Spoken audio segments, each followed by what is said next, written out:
Now from Buddhist perspective, inequality and marginalized youth. Those who are students of Buddhism, we believe that from Buddhist perspective, today's globalizing world is basically profit-oriented, and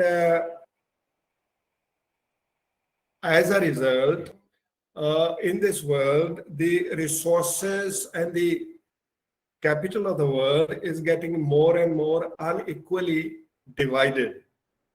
Not only that the developed world is arrogating more sources for itself, but also the lower portion of the population is getting poorer and poorer by the day. In fact, some studies done on the for the COVID period indicate that poorer people have become further poorer during this 2 years of COVID. So from Buddhist perspective, this kind of globalization is a sort of agatigaman, what we call in Sanskrit and Pali, agatigaman, that is, the world in a way is moving in the wrong direction. That means that the basic goal of most of these multinational companies or the entire globalizing world, even our politicians and policymakers, basically look at every human activity as how much profit can be made out of it. And most of the human activities are given up or suspended simply because they don't appear to be economical. And so from Buddhist perspective, this is a kind of wrong direction or wrong move that humanity is making. So globalization itself is seen as a kind of the main culprit that has been aggravating poverty further. For example, we know some documented studies show that something like 90% of the resources of the world have been arrogated only by about 2% of the world population. So that is about 2% top rich people of the world own as much as 90% or more of the resources of the world. And the lowest, say 20% population of the world has less than 1% of the resources. That is a terrible thing from Buddhist perspective. So this kind of inequality is really, really bad. And though generally people talk about the fourfold, the Four Noble Truths or Eightfold Path and so on and so forth about Buddhism, but there is a lot that the Buddha says in his discourses about this kind of issues that humanity faces. For example, in one of the sutras of Buddhism called Aganya Sutta of the Digha Nikaya, the Buddha says something very interesting. He says that there was a time when we didn't have private property and everybody had access to Mother Nature and everybody's basic needs were fulfilled. And so the world basically was a kind of happy place, which from Marxist perspective, what is called is primitive communism. The earliest society, which was in a way very happy because everybody had access to resources and there was nobody poor, or maybe everybody was poor. So the resources kind of were accessible to every citizen or every human being on the face of this earth. And so the Buddha says that was a kind of very happy, the happiest phase in the history of humanity. And then suddenly private property comes into existence. And so there are, so some people started taking more from nature than they should have. And as a result, Mother Nature was exploited to such an extent that there were certain sections of the society which were left with absolutely no access to resources. So we now have poverty. So the Buddha says, when you have poverty, when you have a poor person, you leave the poor person with absolutely no choice but to steal. And so when the poor person starts stealing, you would like to stop because he's stealing from your property or from you. So then you would like to put a system in place which can stop such people from stealing. So stealing is crime. Though this person is helpless, he steals, and this is crime. to stop crime. So you have somebody who is empowered to stop crime. That is the king, the government. So you put in place a system, a government. And now this government basically, in a way, works for the rich person. Somehow, Buddhism gives the impression that the Raja or the government, one way or the other, tends to favor the person who owns the resources and far less the person who doesn't own the resources. So the Buddha says now you have this kind of system in place, and as a result, large proportion of the population is deprived even of the basic resources. You do not have access to these resources. Even today, for example, in today's world, especially the third world, you would see there is all kind of injustice that is done to the impoverished portion of the population. I live in Delhi, and I see in Delhi that you have some very, very expensive schools where you spend so much money on one child that then you have next door a school where the entire school's budget is far less than this one child on whom so much money is spent in a very expensive English medium school where facilities are fantastic, air-conditioned rooms, air-conditioned buses that ferry the boys and girls to and from the school. And then you have a school where you do not have even basic facilities. You don't even have a blackboard. You don't have, you don't have even, teachers. That kind of system we have put into place. After all, this kind of stuff exists in the world today, in third world. And so the Buddha says, as long as you have this kind of unequal distribution in the population of the society, it is impossible. It would be foolish. It would be worthless to talk in terms of peace and happiness. It is impossible. So the first thing that we need to do is we must put a system in place, a sort of system where at least the basic needs of all the citizens of the world or our society, let's say India, are met. And so therefore, from Buddhist perspective, the kind of system that our bureaucrats and politicians and policymakers have put in place, where they talk in terms of growth, more and more growth, they think that if enough is produced in the society, the basic needs of everybody will be met. Society will be happy, but that is not true. Well-documented research shows that, for example, even in today's India, we produce more than enough. More than enough food is produced, but still there are areas in India where people die of starvation or are extremely poor, and they cannot afford to, even have 2 meals a day, 2 square meals. And so, somewhere the system makes a mistake. One, the mistake is that you have problems of distribution. The poor people do not have enough power, financial power to purchase their food. And also another issue that the Buddha often talked about was that when humans are progressing, it is not only the economic progress, financial progress, economic development of the society that is important. Of course, it is important, but not the only thing that we should pay attention to.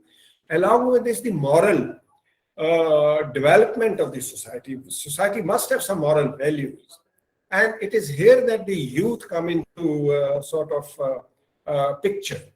The future of the society depends upon this youth. If the youth are not properly trained or are not looked after, especially those youth in the society who are marginalized, and then it's not a healthy growth of the society. You do not have any proper values that are inculcated in these future citizens of the society. And so the Buddhist perspective is that in a society where the basic needs of, let's say, the young people, who are the most important segment of the society, are not met. Now, what will these young people do? They will obviously indulge in kind of activities which are unhealthy.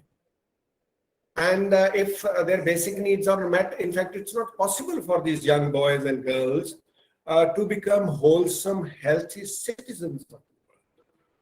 For example, some research shows that in some countries like, for example, our neighboring country, Pakistan, large proportion of the poor people, they send their children to kind of schools where instead of providing the boys and girls wholesome education, they are brainwashed into some kind of twisted thinking.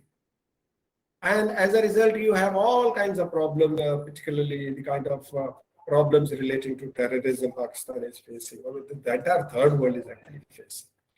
So, one, from Buddhist perspective, we need to make sure that the basic needs of the citizens are met, all the citizens, and all the resources of the society must be accessible to all the citizens. For example, if there is an English medium school next door, I'm a poor person, I'm a rickshaw puller, even I should have the right to send my child there. It must not be denied. Not because I cannot pay a fee that my child is denied access to that education. Why not? Or you abolish that education. Maybe everybody goes to these schools which are in very bad condition. At least all are equal. And then my child can also compete with the other children. But if the other child is going to such fantastic school where this boy or girl is taught so well, and my child goes to a school where you do not even have a teacher, or the teacher himself is not well trained, is not a good teacher, and the other facilities are not available, then how can my child compete with this child who has gone to a very good school? So from Buddhist perspective, as long as this kind of system exists in a society, it's really very strange that this kind of system actually proliferates in our society. So this is one thing that needs to be kind of taken care of, definitely. And all the resources must be available to all the citizens. And they all have equal right to these resources. And along with this, as I said, from Buddhist perspective, this is also true that even when all the basic needs are met of all the citizens, that doesn't mean that necessarily all the citizens will become good citizens in the future. So at least in the schools, we must also sensitize our young boys and girls to become wholesome, healthy citizens in the future. So some sort of moral system that needs to be put into place, they need to be sensitized. I have spent a fair amount of my lifetime in the West, especially in Canada. I see there that in the schools, the value system of good humanity is very well taught to those boys and girls. But even then, you have all kinds of crimes that boys and girls commit in, say, a country like America. Why? Because still, despite the system that perhaps they can afford to provide all the facilities and all the citizens have access to all the resources, or rather nearly all, because sensitization at some level doesn't take place of the young boys and girls. So a large number of them turn up as, despite the fact that their needs are met, they turn out to be bad citizens. They commit all kinds of terrible crimes. Just imagine some boys killing their teachers and class fellows with guns. And so from Buddhist perspective, moral values, sensitization to moral values is also important. This is also important when you read between the lines in Buddhism, that there is an age of a person when a person can be sensitized and properly trained. And that is young boys and girls. This is the time when they can be molded. And that is why the British, when they selected Indians into the civil service or anybody into the civil services, upper age limit, I think, was only 19 or so. Because that is the upper limit before which you can actually mold the future citizens. You can teach them and sensitize them. It's very difficult to teach or sensitize a grown-up person. It's far more difficult. I have seen as a professor at Delhi University, large number of boys and girls who come to Delhi University or different parts of the country to become civil servants, IAS, IPS officers. They live in rather very bad conditions. middle class backgrounds, and how long can their parents pay their expenses in an expensive city like Delhi. So these boys and girls continue to try for 10, 15, 20 years, and you have all kinds of reservations, um, uh, SC, ST, OBC, BBC, Doordarshan, or whatever. So now a gentleman or a lady from India can compete in the civil services as late as, say, the age of 35 or maybe 40. So when a person at the age of 35 or 40 gets into the civil service, I think it is worthless to teach this person at the academy that we are Missouri or wherever. This person's values have already hardened. And it would be very difficult to make such people as good civil servants who can really contribute towards the healthy growth of the society. So what I'm saying is, the most important thing that we need in our country from Buddhist perspective is to provide, number one, healthy education in the schools. School education needs to be sort of modified in a manner that sensitization of the future citizens of the world, these young boys and girls, can be taught some sort of moral value, secular moral value. Do not have to be necessarily Hindu or Buddhist. Secular Indic values, the kind of system that we had in ancient India, which where you have kind of all kinds of commonalities with all the religions of Indic origin.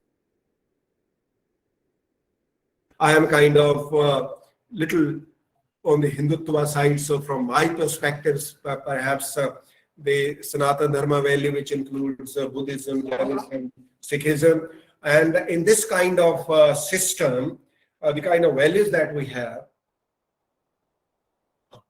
or any system. I mean,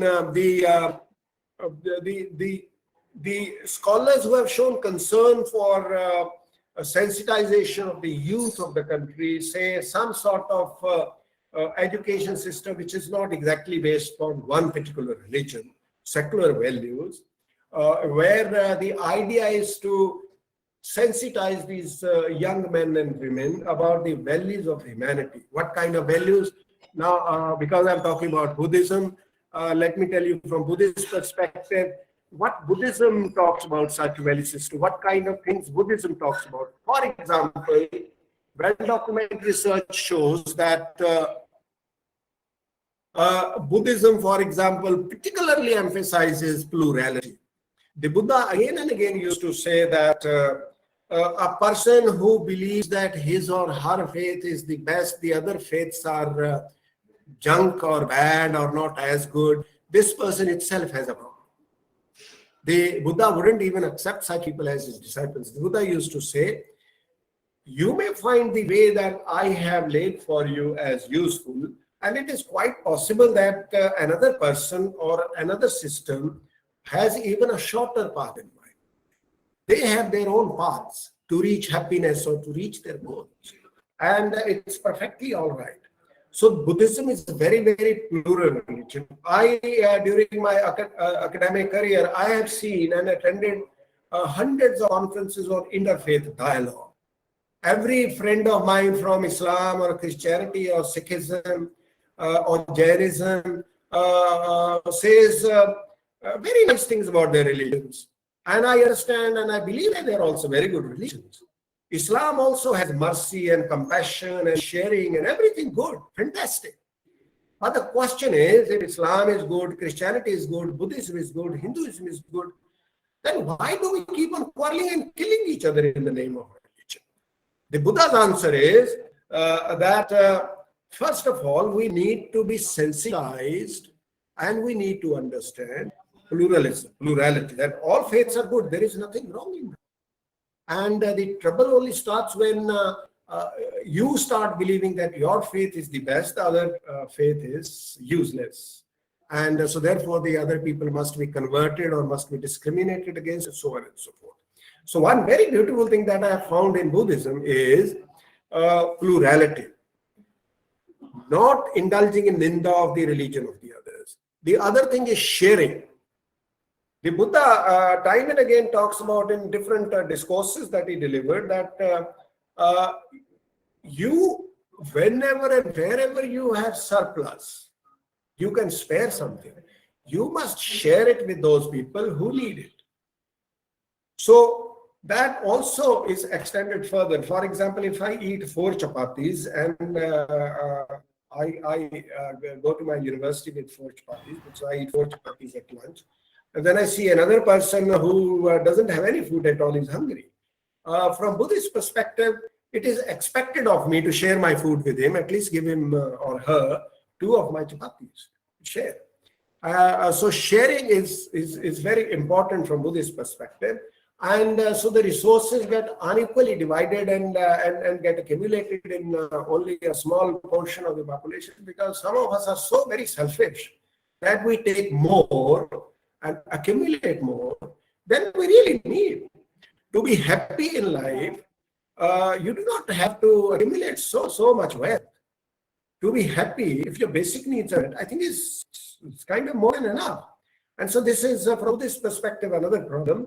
And also the Buddha time and again used to say that in order to share, we must adopt voluntary poverty or voluntary simplicity. I am a university professor. I can afford to buy expensive designer clothes, but me to buy all kinds of expensive things. Perhaps the best example of me as a teacher from Buddhist perspective would be voluntarily I live as a poor person, a simple life. So voluntary poverty and fewness of desires, apicchata, is very, very important from Buddhist perspective to gain personal santushti, satisfaction, and also to contribute towards the satisfaction of others in the system. And so frugality of consumption is also very important. You often see people consume more than they should. So overeating is an issue. Just imagine even a well-educated professor, if he's eating more than he should, there will be all kinds of problems, lipid profiles, so on and so forth. Not only that this person, by consuming more, is wasting resources, is also wasting his health and also depriving perhaps somebody else who needs that food. This is also very, very important from Buddhist perspective. And the Buddha time and again used to give examples which in Buddhism we call Udumbar Khadika. He gives the example of a person who saw a tree laden with fruit, and this gentleman, what does, he keeps on shaking the tree till most of the fruit fall down, and then he picks up 4 or 5 and walks away. The Buddha says, look at this person, he needed only 4 or 5. He has destroyed hundreds of fruit. Uselessly, aimlessly, makes no sense at all. I personally see large number of my colleagues in the universities when we meet for meals, lunch or dinner. You see something like 60-70% of the professors put more food in their plates than they can eat, and then they waste it. Even when you approach one of them and tell this person, the doctor, you have wasted food. How do you think it's not a good idea? This person, instead of feeling guilty, actually starts shouting back and starts questioning you as what right do you have to kind of talk like that to this person. So what I'm saying is the well-heeled, well-oiled, educated people, well-educated, rich people of this society actually waste more than a poor person. Poor person can't afford to waste, but rich people waste. So the Buddha was quite concerned about this kind of wasteful attitude of people. It's not that a university professor wants to waste or is a bad guy, but the problem is this gentleman was never sensitized about the consequences of wastefulness. So that's why I say the best time when a person can be sensitized is youth. It is these young boys and girls who can be sensitized to the fact that the wastefulness, the kind of consequences that in which wastefulness results, and that must be avoided at all costs. So what I'm saying is, when you look at the teachings of the Buddha, Buddhist perspective on the world, so the Buddha teaches all kinds of beautiful things: generosity, liberality, empathy, concern for the problems of others, frugality, compassion, So a person, a decent, good citizen of the world, a young man or a young woman needs to be sensitized through good, wholesome, healthy education to such values. So because I'm talking on behalf of Buddhism, so I'm talking about these values, but I understand and I'm sure other religions also have the same kind of value system. But only problem is that somehow, unfortunately, in our schools, our young boys and girls are not in any way sensitized, or at least not sensitized to the extent that they understand this kind of thing. And very rarely this kind of value system is emphasized in front of our young men and women in the schools. The education itself, the education that prevails now, doesn't really have much on this perspective. I understand that the new education policy that is now being implemented by the government of India also has been emphasizing on this kind of stuff. So I really hope that the new education policy, when it is fully implemented in our country, perhaps will have kind of better things to talk about sensitization of our young men and women. Thank you so much.